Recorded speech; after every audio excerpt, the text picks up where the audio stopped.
Les partisans du NOMA, notamment Stephen Jay Gould, Luc Ferry et Hubert Reeves, classent la religion et la philosophie dans un magistère, celui du sens de la vie et de la morale.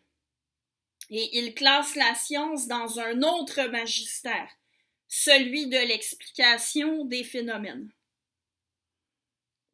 Je l'ai mentionné plusieurs fois, ça, et à chaque fois, j'ai mentionné que Richard Dawkins et Daniel Barry expriment une opposition, ou du moins une perplexité, face au fait de classer la philosophie avec la religion.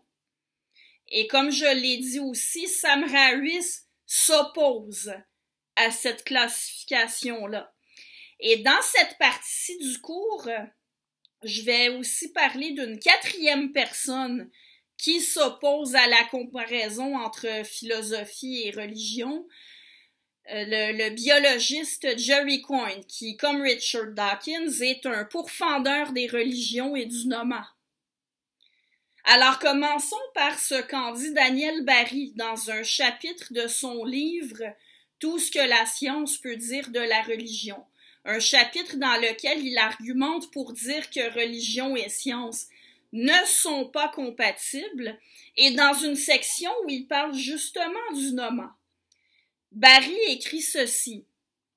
La première critique que l'on peut faire au NOMA est que Gould inclut dans le magistère religieux l'éthique et la philosophie. Si la science n'a pas à se mêler d'éthique, la philosophie tient par contre plus de la science que de la religion, du moins par sa méthode déductive. De plus, la philosophie ne peut pas ne pas tenir compte des connaissances scientifiques pour asseoir cette réflexion, et elle ne peut demeurer silencieuse face aux assertions des religions qui n'en tiennent généralement pas compte. Fin de la citation. Alors, autrement dit, Daniel Barry ne considère pas que la religion et la philosophie soient même compatibles et il propose plutôt de classer la philosophie et la science ensemble dans un magistère, si vous tenez à utiliser ce mot-là, qui serait celui de la pensée rationnelle. Et à ce moment-là, le magistère qui reviendrait à la religion, qu'est-ce que ce serait? Eh bien, rien du tout. Selon Daniel Barry, la religion n'apporte aucune réponse valable à aucune question. Si on écoute dans leur ensemble les discours de Richard Dawkins et de Jerry Coyne, on peut supposer qu'ils seraient tout à fait d'accord avec Daniel Barry sur ce point-là. Et sans doute Sam Harris également, à ceci près que je vous rappelle que selon Sam Harris, l'éthique est l'affaire de la science. Mais bon, en tout cas, Harris serait certainement d'accord avec les trois autres pour dire que l'éthique est l'affaire de la pensée rationnelle, pas l'affaire de la religion. Et pour trancher quant à savoir si c'est l'affaire de la philosophie ou de la science, eh bien, il faudrait voir ce qu'on entend précisément par science. La définition de ce concept-là peut être plus ou moins large. J'en ai parlé dans un autre cours et j'y reviens pas ici. Mais qu'en est-il des questions sur le sens de la vie maintenant? Donc, ils s'entendent pour dire que les questions éthiques ne relèvent pas de la religion, mais selon les partisans du NOMA, les questions sur le sens de la vie aussi reviennent à la religion. Qu'est-ce qu'en disent les opposants au NOMA? En fait, les questions sur le sens de la vie ne sont pas complètement dissociées des questions éthiques. L'éthique est une discipline normative, et pour établir des normes, il faut d'abord établir des finalités. Et je vous renvoie à un cours précédent qui portait justement sur l'éthique. Vous pouvez cliquer sur le lien dans la description de cette vidéo. Mais qu'est-ce qui peut bien établir les finalités sur lesquelles on base les normes morales? Eh bien, la philosophie, encore une fois, et là encore, je vous renvoie à un cours précédent dans lequel je parlais des distinctions entre philosophie et religion. Toutes deux parlent de finalité fondamentale, mais contrairement à la religion, la philosophie ramène les finalités à l'être humain. Du moins, depuis la Renaissance, la philosophie occidentale est imprégnée d'humanisme. L'humanisme, c'est une conception qui fait de l'être humain la référence normative. Une éthique humaniste, entre autres, c'est une éthique qui met de l'avant les finalités humaines, que ce soit le désir de bien-être ou autre chose, de voulu par les humains.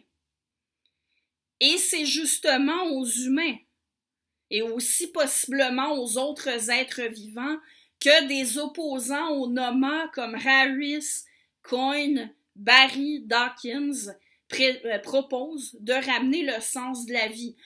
On doit établir un sens à la vie en fonction du monde matériel dans lequel on vit. Pas en fonction de quelque chose de surnaturel dont on n'a pas de preuve de l'existence. L'éthique, pour ces gens-là, doit être rationnelle et fondée sur le réel. Et les finalités des humains, elles sont réelles. Je reviens au livre de Richard Dawkins. Il y cite Jerry Coyne. Jerry Coyne qui a bien compris que Dawkins n'affirme pas simplement l'incompatibilité du créationnisme avec la théorie de l'évolution. Dawkins ne se limite même pas à affirmer l'incompatibilité de la religion avec la science. Non, Dawkins ratisse plus large. Il affirme que la religion est incompatible avec la pensée rationnelle. Et la pensée rationnelle inclut la science sans s'y limiter. L'extrait cité de Jerry Coyne dans Pour en finir avec Dieu va comme suit. Pour des scientifiques comme Dawkins, la véritable guerre est entre le rationalisme et la superstition. La science n'est qu'une forme du rationalisme, alors que la religion est la forme de superstition la plus répandue. Fin de la citation. Alors, il est à noter en effet que Dawkins ne pourfend pas seulement les religions, il pourfend toutes les croyances qui, à ses yeux, ne respectent pas les critères de la science et de la pensée rationnelle. Entre autres, il s'oppose aux pseudosciences et aux médecines alternatives. Bref, aux yeux de Richard Dawkins, à l'instar de Daniel Barry, de Sam Harris et de Jerry Coyne, toutes les questions auxquelles on peut apporter des réponses ont des réponses obtenues par un même magistère, celui de la pensée rationnelle. Si on ne peut pas répondre à une question au moyen de la pensée rationnelle, eh bien, on ne peut pas répondre point. Aux yeux de Dawkins, la foi n'est une réponse à rien du tout. Aux yeux des trois autres intellectuels que j'ai nommés, la même chose.